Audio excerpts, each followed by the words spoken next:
Hi, welcome back to my channel. So in this video I'll be talking about three books which I've just finished. It's a mix of enjoyable and also not so enjoyable books, so I think this video is gonna be kind of fun. Altogether, up until today, I have finished 6 books in total, but I think I'll only talk about 3 in this video. The other books I'll talk about in a future video. Yeah. Anyway, today is a Sunday. Well, actually, now it's already midnight, so it's actually already Monday. But I'm just gonna do this quick video. For these 3 books. Okay, so the first book I want to talk about is a translated fiction. This is called Almond, and this is by Won-Pyung Sohn. This book was originally written in Korean, translated to English by Sandy Joosun Lee. And this is a very interesting book. I used to own a copy of Almond myself, but then one time, and this happened like about 2 years ago, I decided to sell it because I was depressed. And I have the tendency to do strange things when I'm like that. But anyway, I sold my copy, and this one was something that I borrowed from the National Library, and I enjoyed it. I quite enjoyed this book. The length of this book is roughly about 250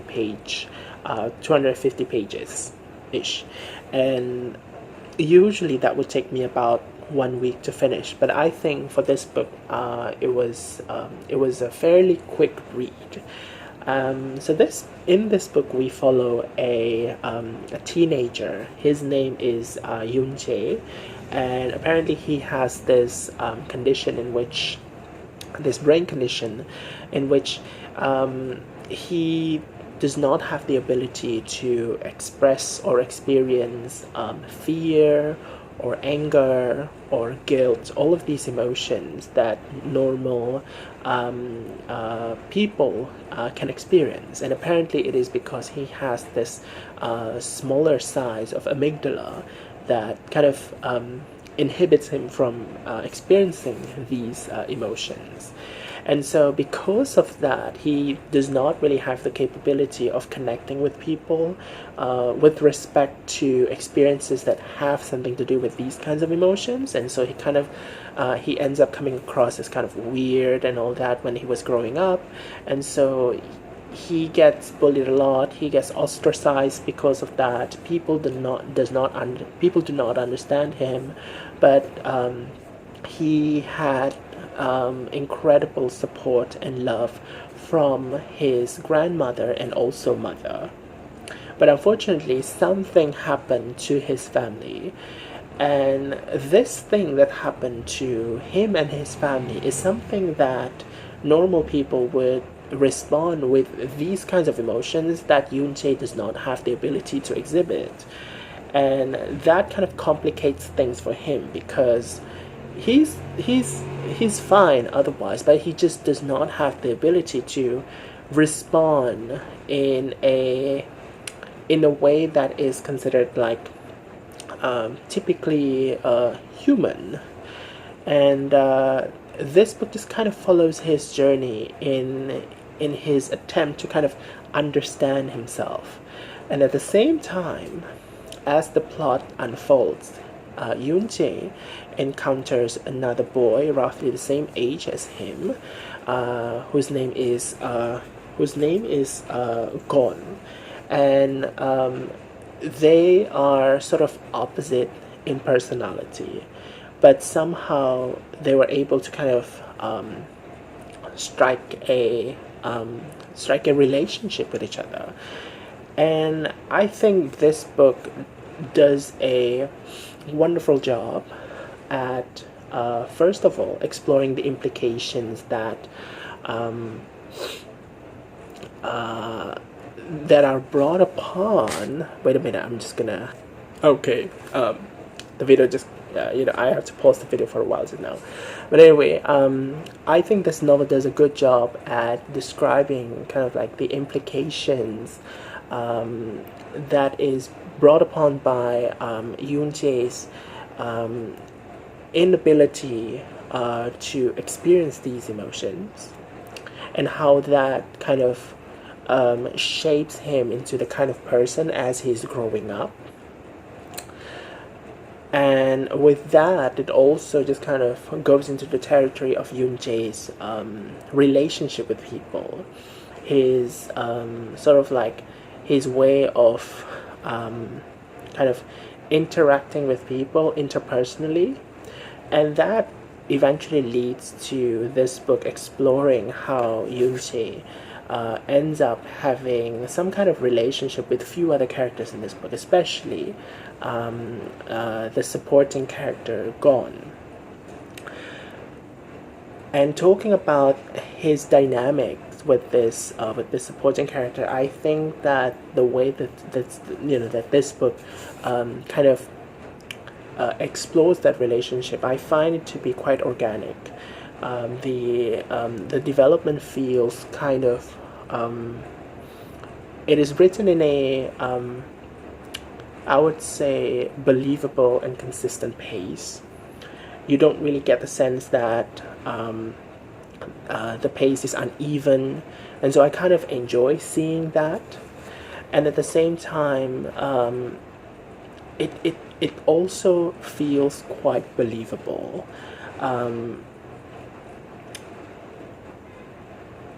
Yeah, basically, it is something that I quite enjoyed seeing, because there are also aspects of that relationship that kind of feels, in a way, heartwarming, I guess. It also feels kind of cozy. And I think it is worth mentioning also that this book is often described as a YA fiction. Yeah, it's but I think that is mostly because of its focus on the characters being teenagers, and also their experiences being something that is centered around teenage related experiences as well. But I feel that there is enough complexity injected into the relationships, not between the characters, not just between Yoon Jae and also this supporting character Cohn, but also Yoon Jae with a few other characters. And I think all of those dynamics, they sort of contribute significantly into Yoon Jae's character arc, and also the plot of this book. So I thought that was done quite nicely. So yeah, I quite enjoyed Almond. It is a pleasant book, really. I wouldn't say that it is emotionally manipulative. It kind of evokes some emotions, but not in a way that is cliched and and also forced. So I appreciated that. Anyway, that's all I have to say about Almond, I guess. Moving on to the second book. Okay, so the second book I want to talk about is this novella by Singaporean writer Andrew Ko, and this is called Glass Cathedral. This book was published sometime in 2011. No. It was first published in 1995. 2011 is actually the I would say the publication of this particular edition, but it was first published in 1995, and the story also takes place around the same era as well, sometime in the 90s. And basically the story takes place in Singapore. It centers around this, I would say 20-ish year old young man named Colin, who is a Singaporean, and he's also Catholic. At the same time, he is also gay. And at that time, in Singapore, being gay is considered as illegal. And so Colin has a particularly hard time to kind of reconciling the fact that he is gay, and at the same time he is also Catholic.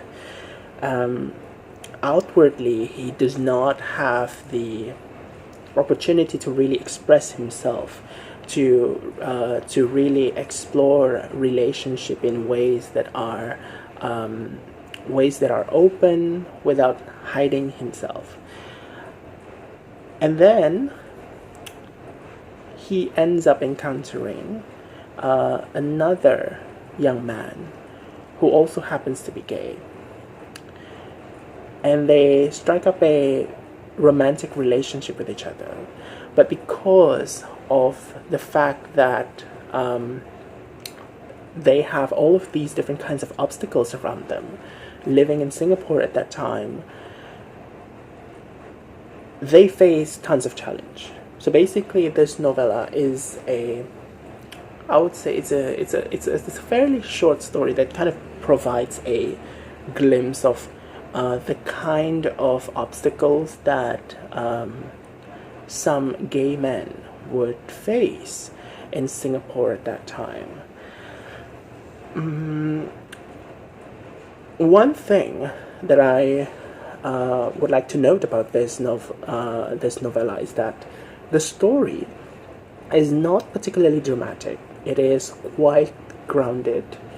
The kind of struggles that are being described here, the kind of struggles that Colin and also a few of the characters who also happen to be gay, their struggles are described in a way that is not particularly dramatic. It is kind of written in an honest way, almost. I would even say somewhat meditatively, and the kind of effect that I get from there is that it makes the struggle feel kind of human. It instead of focusing on the angst part of being gay, this book also focuses on the fact that these individuals have to hide themselves, and the discomfort that comes with that, the kind of fear that comes if their secret were to be out, and all these anxieties, all this discomfort, the worry, all of these things, and how they kind of affect various aspects of these men who are just simply trying to be with people that they love, to form relationships with people that they are attracted to. And so I kind of find that to be somewhat refreshing. It doesn't really feature characters in a tragic light, but nevertheless, this book also presents a rather harsh reality for the people, for the gay men, not just gay men, but also other queer people who are living in Singapore at that time. So I think this book was quite a nice novella. I gave it about 3.5 to 4 stars out of 5. Yep, quite nice. Let me know if you have read this one.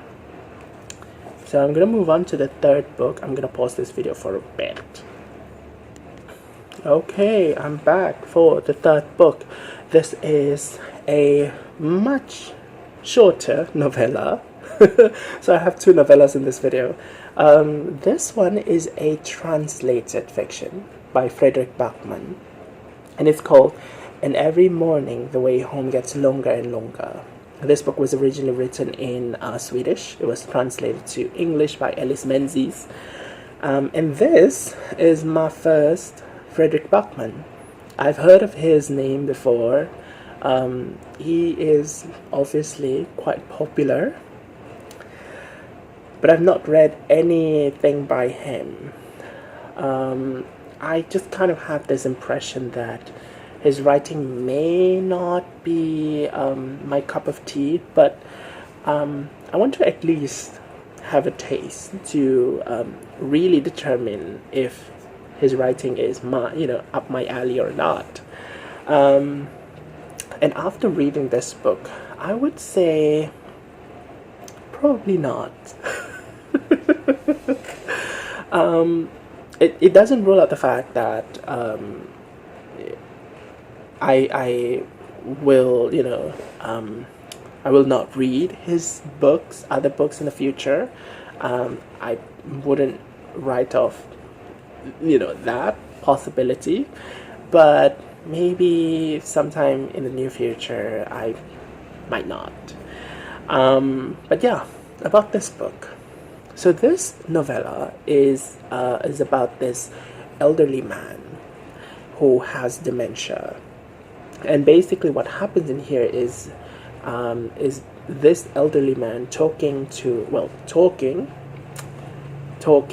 interacting with his son, with his grandson, and also with his wife.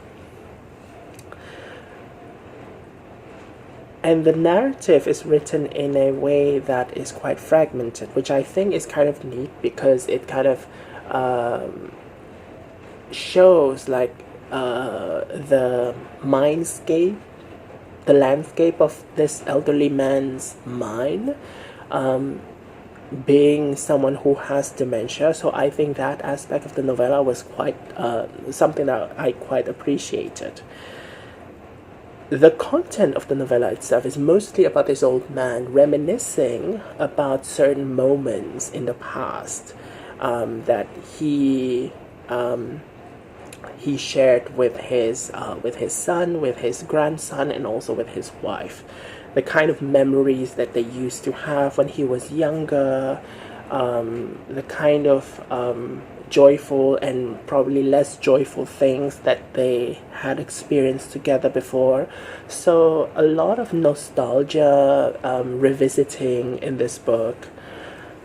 And basically it's just that. It doesn't really have like a super strong plot. It's mostly just kind of like a meditative reminiscence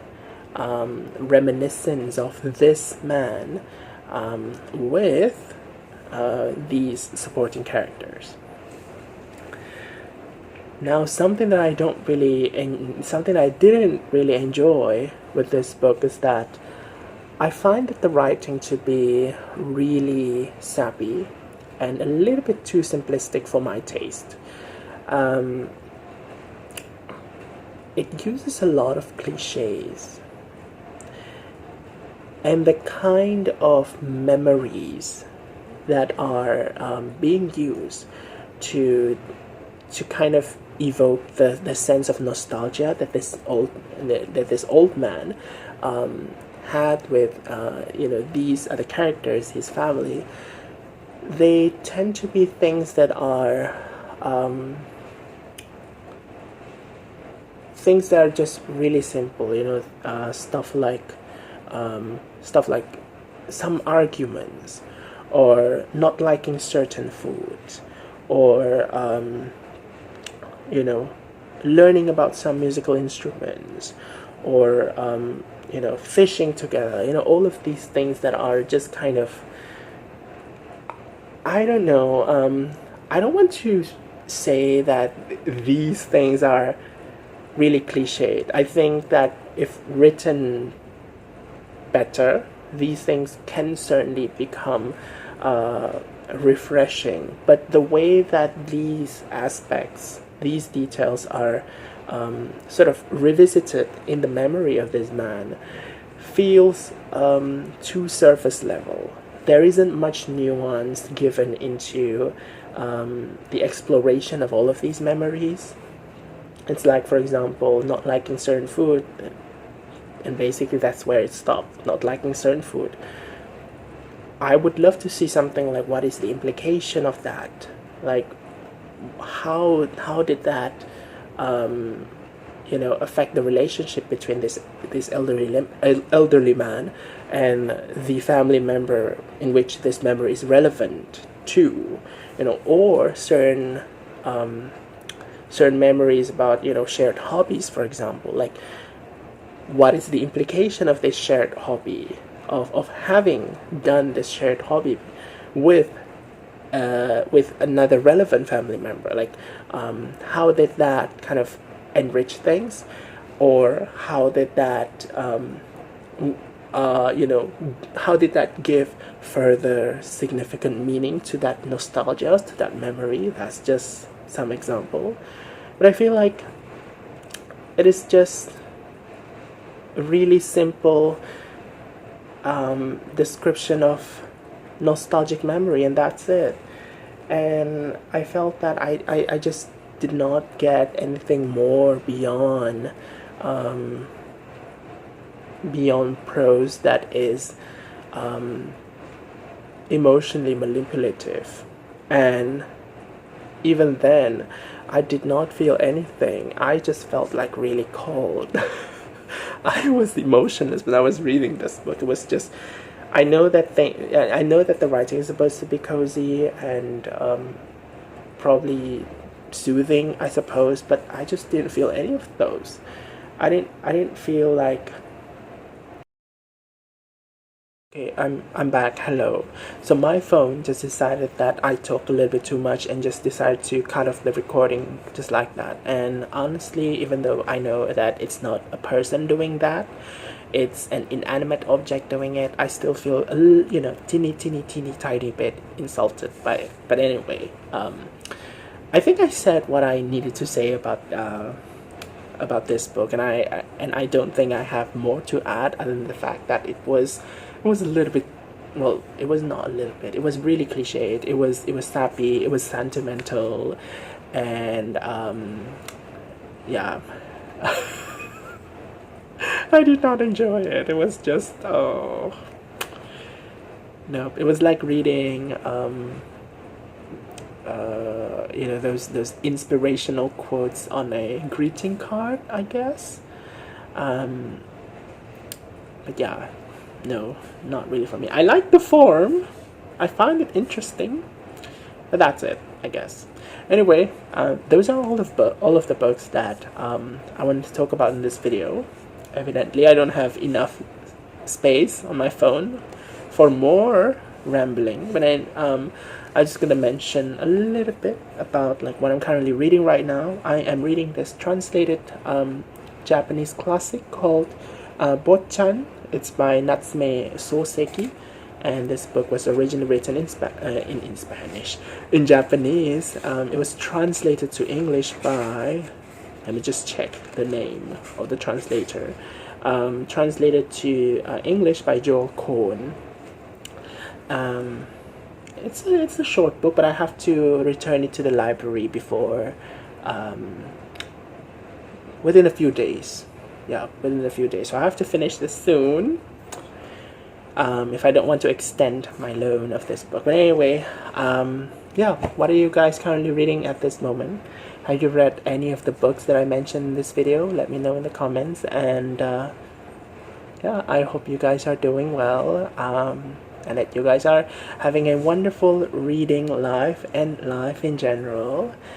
Tomorrow is gonna be Monday. Well, actually, it's technically Monday already now.